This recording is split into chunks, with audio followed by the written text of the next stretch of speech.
Assalamualaikum. Welcome to Hoodie with Vinu channel. Hi friends, எல்லாரும் எப்படி இருக்கீங்க? நல்லா இருப்பீங்கன்னு நினைக்கிறேன். நானும் நல்லா இருக்கேன். நம்ம இன்னைக்கு ஒரு மசாலா வந்து அமேசான்ல வந்து ஆர்டர் பண்ணி வாங்கினோம். அந்த மசாலாவை நான் காமிக்கிறேன்.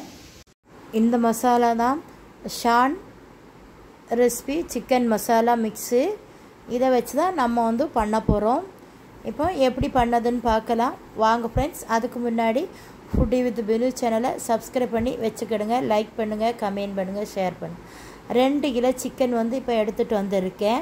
இந்த சிக்கனை இப்போ வந்து நான் க்ளீன் பண்ணி எடுக்க போகிறேன். இப்போ க்ளீன் பண்ணி எடுத்தாச்சு. இந்த சிக்கன் வந்து இப்போ நம்ம வந்து இதுக்கு மசாலா வந்து ரெடி பண்ணிக்கலாம். மசாலா இப்போ வந்து ஒரு பெரிய கடாய் வந்து அடுப்பில் வச்சுருக்கேன். அதில் 2 டீஸ்பூன் வந்து கோகோனட் ஆயில் விட்டுக்கிடுங்க. 1 டீஸ்பூன் வந்து கீ வந்து சேர்த்துக்கிடுங்க. கீ விட்டு நல்லா ஹீட் ஆனதுக்கப்புறம் ஹோல் ஸ்பைசஸ் எல்லாமே வந்து சேர்த்துக்கிடணும். அது சேர்த்து நல்லா வெடிக்க விடணும். வெடிக்க விட்டு நல்லா இப்போ வந்து நல்லா வெடித்ததுக்கப்புறம் 2 ஆனியன் வந்து பெரிய ஆனியன் தான். இப்போ வந்து 3 தக்காளி, இதுக்கு 1 டீஸ்பூன் வந்து கல்லுப்பு வந்து சேர்த்துக்கிடணும்.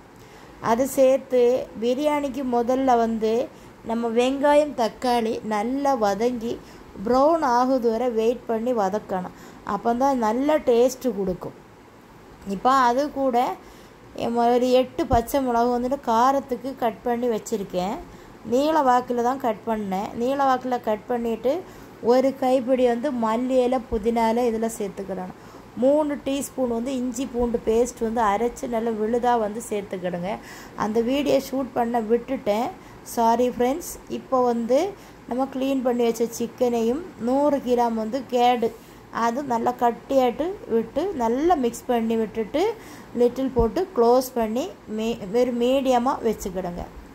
இப்போ வந்து ஓப்பன் பண்ணி பாருங்கள். ஓப்பன் பண்ணி பார்த்துட்டு சிக்கன் வந்து ஒரு லைட்டாக ஒரு கிளறிட்டு ஷான் மசாலா வந்து ஒரு 3 டீஸ்பூன் வந்து நம்ம இதில் சேர்த்துடலாம். 3 டீஸ்பூனுக்கு மேலே அதிகமாக சேர்க்கக்கூடாது, கிரேவி வேணும்னு. 3 டீஸ்பூன் தான் கணக்கு. அந்த 3 டீஸ்பூன் வந்து சேர்த்து இப்போ ஒரு ஸ்பூன் எடுத்து நல்லா மிக்ஸ் பண்ணி விடுங்க. நல்லா மிக்ஸ் பண்ணி விட்டு மீடியமாக வச்சு விட்டுருங்க. இப்போ லிட்டில் போட்டு க்ளோஸ் பண்ணிவிட்டு 1.5 லிட்டர் தண்ணி பக்கத்தில் நான் வந்து நல்லா கொதிக்க வச்சுருக்கேன். அதில் மல்லி இலை புதினா இலை போட்டு 1 டீஸ்பூன் வந்து கல் உப்பு போட்டு இப்போ வந்து க்ளீன் பண்ணி வச்சுக்கக்கூடிய அரிசியை வந்து நம்ம தட்டி நல்லா அடி பிடிக்காமல் இருக்கிறதுக்கு ஒரு ஸ்பூன் வச்சு நல்லா மிக்ஸ் பண்ணிவிட்டு இப்போ 3/4 பாகம் ரைஸ் வந்து குக் ஆகிடுச்சு. சிக்கன் கிரேவி வந்து நம்ம ரெடி பண்ணி வச்சுருக்கோம்.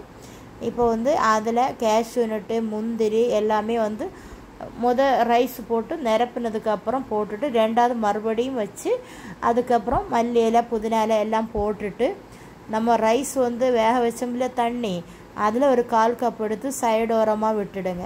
விடும்போது ரைஸ் வந்து நல்ல தம் போடும்போது நல்ல பூ மாதிரி இருக்கும், மேலே ஹார்டாக இருக்காது. அதுக்காக தான் இந்த மாதிரி தண்ணி விட்டுறது. இப்போ வந்து வெயிட்டு போட்டு ஒரு 10 நிமிஷம் ஆனதுக்கப்புறம் நான் வந்து கல்லை எடுத்துட்டு இப்போ பாருங்கள் ரைஸ் வந்து நல்லா பக்காவாக ரெடி ஆகிடுச்சு. இப்போ நீங்கள் ஓப்பன் பண்ணி பாருங்கள். இப்படி வந்து உங்களுக்கு இருந்தால் போதும்னா அப்படி விடுங்க. பிள்ளைங்களுக்கு எல்லாம் வந்து கொஞ்சம் மிக்ஸ் பண்ணி மசாலா வர்ற மாதிரி எடுக்கணும். அதுக்காக நான் நல்லா மிக்ஸ் பண்ணி விட்டுட்டேன். மிக்ஸ் பண்ணி விட்டு ஒரு 10 நிமிஷம் திருப்பி மூடி வச்சு இப்போ ஓப்பன் பண்ணி பாருங்கள். பக்காவாக சூப்பராக இருக்குது இந்த பிரியாணி. ரொம்ப ஈஸியும் கூட ட்ரை பண்ணதுக்கு. நீங்கள் ட்ரை பண்ணி பாருங்கள், லைக் பண்ணுங்கள், சப்ஸ்கிரைப் பண்ணிக்கிடுங்க.